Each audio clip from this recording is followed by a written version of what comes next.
Pingdong was once called Akao, and it wasn't originally a Taiwanese or Taiwanese Minnan word. It actually came from the Makatao. So let's dive into that. A buddy of mine invited me to a 2-day festival. I wasn't able to make it the night before, but here I am the following morning. The Makatao are an indigenous people to the southern plains of Taiwan, related to the Siraya, and were displaced and pushed further and further from their original homelands.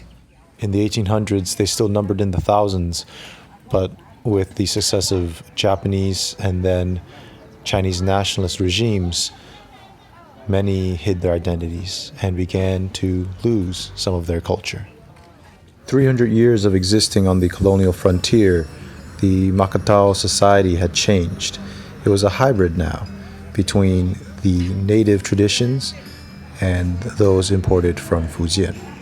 Oxen and plows augmented their farming and they abandoned the old slash-and-burn agriculture, yet hunting and trapping remained.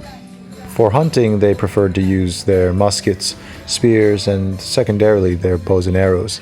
In the past, these were also important martial skills since they lived on the violent frontier between the indigenous highlands and the nominally Qing dynasty-ruled lowlands.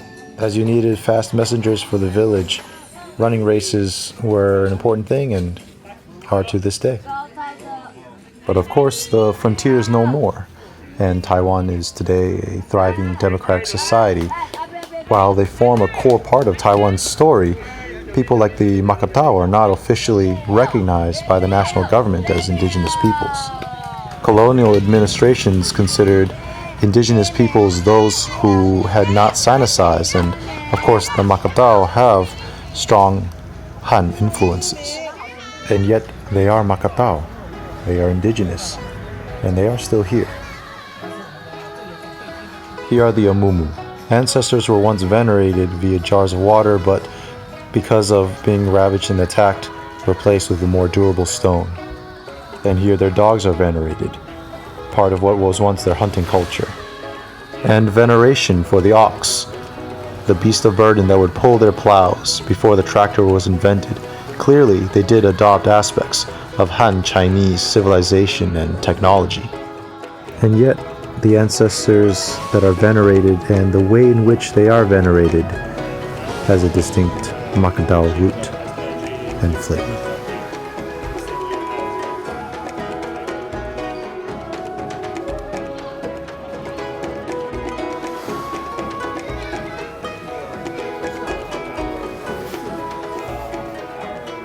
Personally, I was delighted to see how enthusiastic the children were in this village. I think their culture may be in good hands.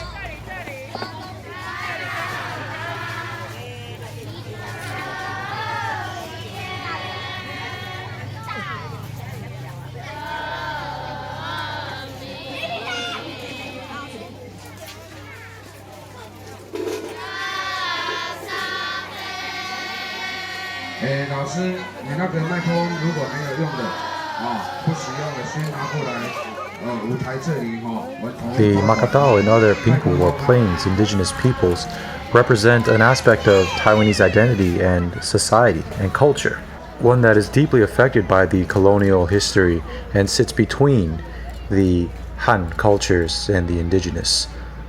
Though they may be intermixed and though most speak Taiwanese Minnan or Daiyi today, do they not have indigenous roots? While most of the people of Chinese descent that came during the Ming and Qing dynasties have some amount of indigenous blood in them due to colonial era intermixing, it is the indigenous people of the plains who still maintain this culture, though hybridized and obviously affected by colonization.